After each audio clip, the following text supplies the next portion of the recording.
Начинается глава сюжета «Война Альянса Янь». Наконец мы увидим любимых персонажей – Ледяного Императора, Королеву Медузу, братьев Сяо Яня и всех остальных. Это будет самая напряженная часть сюжета – битвы десятков почтенных воинов. Цай Линь, которая возглавляла Альянс во время отсутствия Сяо Яня, испытывала огромную ответственность. Она была сильнейшей в Империи Дзема на данный момент. Но врагов было слишком много, представьте, как ей было тяжело. В преддверии сражения силы врагов, секты Духовного Льва, поддерживаемого Залом Душ, резко возросли. У них 30 почтенных воинов, и они начали активно захватывать другие секты, нацелившись на Альянс Янь под управлением Медузы. Враги потребовали ее капитуляции, но она решительно отказалась. В итоге Цай Линь отступила союзниками к крепости, называемой «Загадочная Желтая крепость». Именно здесь состоится решающая битва. Что из себя представляет это место? Крепость занимала важное стратегическое расположение. Она величественно возвышалась между двумя горами. Из-за пронизывающего ветра и внушительных гор обычный император Доу Хуан не осмелился бы попытаться проникнуть сюда. Это место было важнейшим для Альянса Янь, не считая их главного лагеря в Империи Дзема.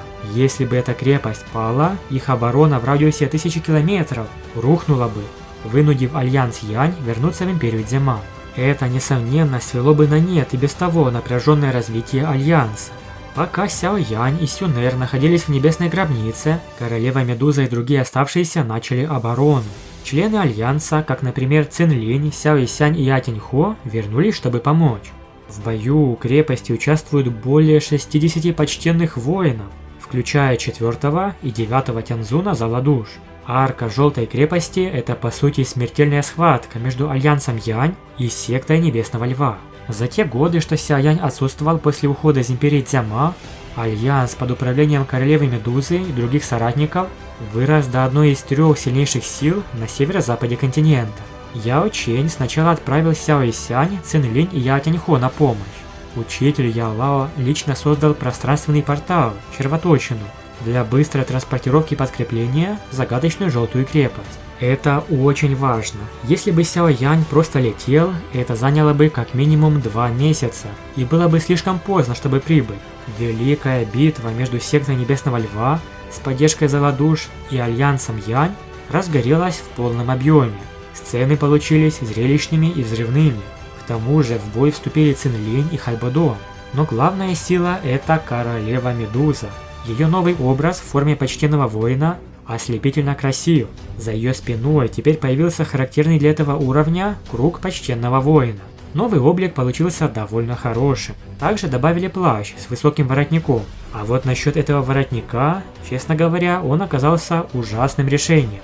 Со змеиной чешуей он напоминает кобру и только мешает общему виду. В кадре она появляется с красным хлыстом в руке, взмывает в небо и сразу же бросается прямо на лидера секты Небесного Льва – Шитяня.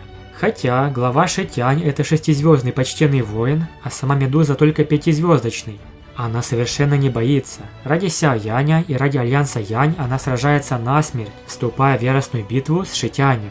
Секта Небесного Льва при поддержке Зала Душ выдвинула на границу 30 почтенных воинов, в то время как Альянс Янь смог собрать лишь 10. Разница в силах была слишком велика. Будучи стабилизирующей силой Альянса, Медузе пришлось в одиночку сражаться с Шитянем, чтобы выиграть время для крепости. Хотя уровень Медузы немного ниже, ее секретная техника змееподобных явно лучше. В нескольких схватках она всегда может уклониться от мощной атаки, а затем контратаковать приемами хлыста. Возвращение Цай Линь также опровергает слухи о том, что ее персонаж был вырезан. Единственное, чего не хватает, это кадров Сяо Сяо. Похоже, создатели по-прежнему намеренно ее прячут. Из трейлера можно почувствовать, что Цай Линь не только красива, но и по характеру стала иной. Раньше она была дерзкой, с огненным нравом, холодной и надменной, а теперь, благодаря тонким изменениям со стороны разработчиков, в ней появилось больше сдержанности и внутренней мягкости. Возможно, это связано с тем, что у нее теперь есть дочь, Сяо Сяо, и в целом она стала более зрелой и уравновешенной.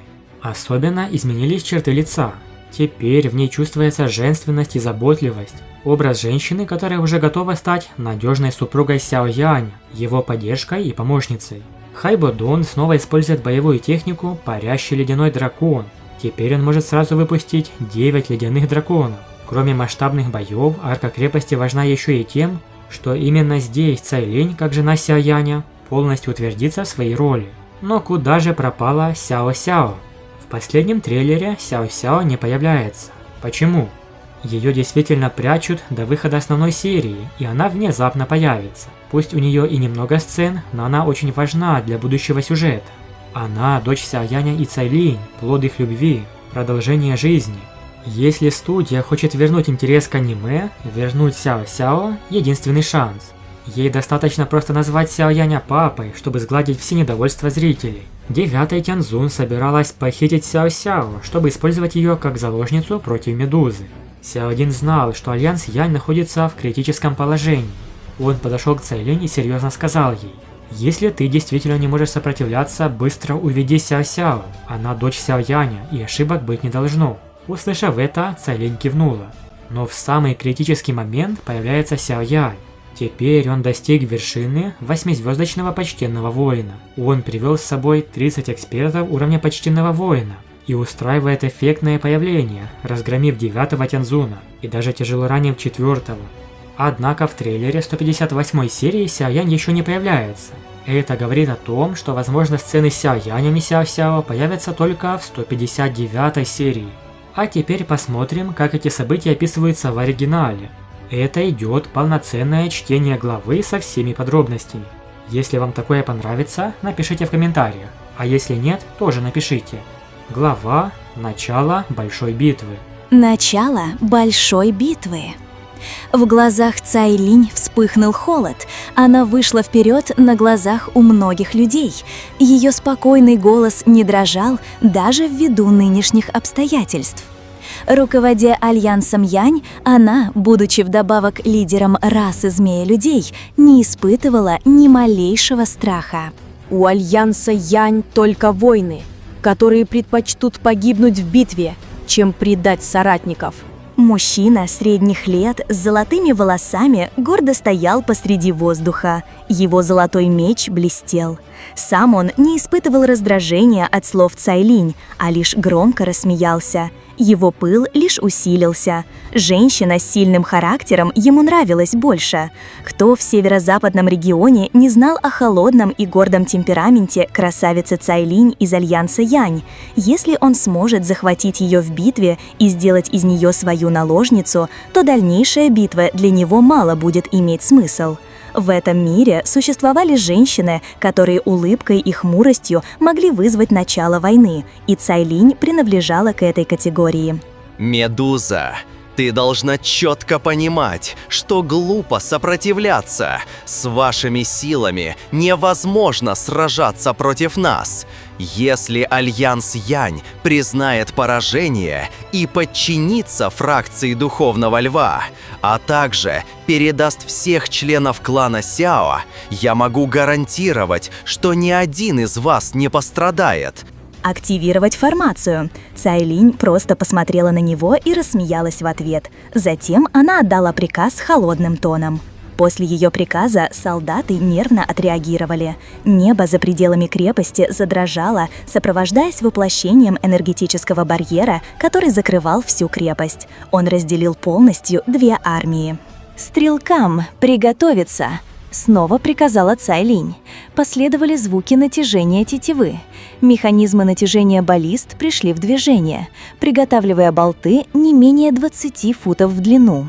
Баллисты и стрелы были заготовлены Альянсом Ян при помощи особого материала. Если ими воспользуются, то даже практики уровня Императора окажутся проткнуты атакой насквозь. Мужчина невольно нахмурился, когда дела приняли подобный оборот. Шитянь, перестань нести бред. Если хочешь ту женщину, мы схватим ее и отдадим тебе. Если члены клана Сяо сбегут по твоей вине, ты не сможешь сбежать от ответственности. За спиной мужчины послышался холодный и злобный смешок. Выражение мужчины по имени Шитянь изменилось, когда он услышал голос того человека. Он повернулся и посмотрел на старика в черных одеяниях за своей спиной. Вокруг него витало множество духовных тел, а их жалобные вои вызывали мурашки на его коже. Лицо того старика выглядело знакомым, а при пристальном внимании можно было в нем опознать 9-го Тяньзуна, который однажды руководил экспертами зала душ при атаке на павильон падающей звезды. Вы волнуетесь слишком много. Нынешний Альянс Янь все равно, что мертв. Их мало силы, недостаточно, чтобы даже сравнивать с нами. Как члены клана Сяо сумеют сбежать в подобных условиях? Усмехнулся в ответ Ши Тянь. Ты должен понимать возможные последствия. Теряя терпение, произнес 9-й Тяньзун. Эксперт перед ним из варварских земель обладал лишь силой почтенного воина 6 звезд, но ведет себя так высокомерно. Он не понимал, что его великая сила лишь обыденна в глазах зала душ. Ши Тянь сухо усмехнулся, понимая его нетерпение. Он не любил лишний раз говорить, поэтому направил серьезный взгляд на крепость. Затем он поднял руку с мечом и громко огласил: «Медуза, ты потеряла свой последний шанс. Всем внимание! В атаку!» Огромная армия за пределами крепости взревела после приказа Ши Тяня. Солдаты ринулись на крепость с желанием убивать. Волны порывов ветра возникли посреди крепости, когда хлынула армия. Стрелы устремились на врагов, настигая солдат армии фракции Духовного Льва, послышались вопли смерти. Цай Линь наблюдала, как несчетное число солдат погибало под стенами крепости, но ее выражение совершенно не менялось. Затем она подняла голову, заметив сотни человек в воздушном пространстве. За ними парила дополнительная сила в лице королей и императоров. В атаку! Прорвать энергетический барьер! Ши Тянь тоже наблюдал за армией, которая остановилась перед энергетическим барьером. Паниковать он не собирался. Армия содержала в себе практиков слабее уровня короля, из-за чего они выступали в роли пушечного мяса. Настоящая битва произойдет именно в воздухе. Вокруг него начали собираться эксперты фракции, а по его взмаху они все ринулись в атаку. Волны могучей даоци наполнили воздушное пространство, обрушиваясь на энергетический барьер. Несчетное количество столбов энергии обрушивалось на барьер, вызывая на его поверхности множество волновых колебаний. Лучники, смена целей, приоритет на королей и императоров, остальным сфокусироваться на поддержке барьера. Цай Линь уверенно раздавала приказы. За прошедшие годы она уже набралась подходящего боевого опыта. После приказа Цай Линь засвистели стрелы в ином направлении. Они устремились к небу, намеряясь поразить как можно больше экспертов фракции Духовного Льва. Даже учитывая опыт тех экспертов, многие из них не сумели избежать атак, поэтому ряд практиков упал на землю, но оттого настроения экспертов с обеих сторон лишь зажглись боевым пылом. Многие эксперты ринулись в воздух, начав конфронтацию даоци. Множество атак обрушивалось на барьер, а его колебания становились все сильнее. Но благодаря его защите потери фракции Духовного Льва несла выше, чем Альянс Янь. Они уже достаточно истощены. Ши Тянь наблюдал за постоянно дрожащим барьером и улыбался. Затем он подал рукой сигнал. Их фракция сумела достигнуть подобного результата не только за счет королей и императоров, а наоборот, благодаря количеству предков и почтенных воинов. Как только Ши Тянь подал сигнал, черный туман за его спиной завихрился. Около сотни человек вышло за его пределы. Среди них примерно 30 человек излучало невероятно могущественное давление. Их появление даже заставило пространство слегка пульсировать. Цай Линь и остальные эксперты наконец изменились в выражении, когда увидели тех практиков. Именно от тех людей будет зависеть результат битвы. Сотня практиков медленно шагала по воздуху, а большие стрелы сотни футов от них попросту обращались в пыль.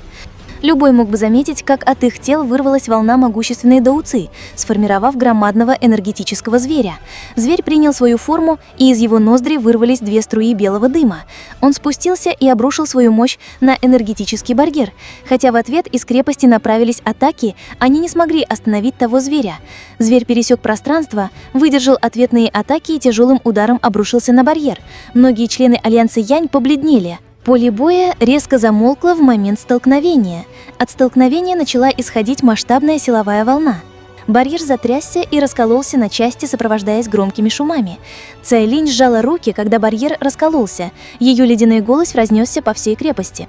За нашими спинами лежит наша империя и земля. Если ваши сердца горят, тогда хватайте оружие и сражайтесь до конца. Холодный голос Цайлинь поднял эмоции всех бойцов Альянса Янь. Их души запылали жаждой битвы за свои дома, землю и семью. Их настрой слился воедино, вылившись в ошеломительный рев боевого духа.